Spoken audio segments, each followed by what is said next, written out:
พอกันอีกแล้วเนาะพี่น้องเฮ็ดกับข้าวคือเก่าเด้อตลาดนัดบ้านของพี่วัดมือวัดคำคือเก่าล่ะจ้ะจะมาใส่หอยกับหน่อไม้เนาะพี่น้องเนาะสิเที่ยงนะบ่จะแปลวจังเลยกับข้าวก็ได้พี่น้องแกยังกินข้าวเนาะซื้อหน่อไม้ตลาดนัดบ้านของพี่เด้อมีแจ่วมีหอยมีหลายสิ่งหลายอย่างเลยนะจ๊ะไม่อยากสายปั่นเนาะแซ่บใครสนใจก็มาเด้อ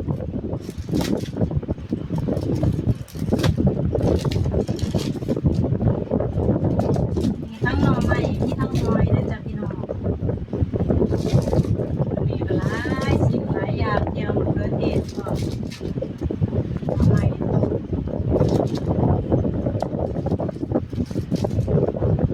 แกงหน่อไม้แกงขี้เหล็ก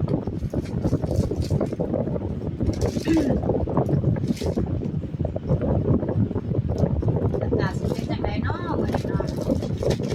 ซาเล้งของพี่น้องไปฮอดไสแล้วเนาะว่าคือยังบ่ทันถึงเลยพี่น้องจ๋าผู้เจ้าไปฮอดไสกันแล้ว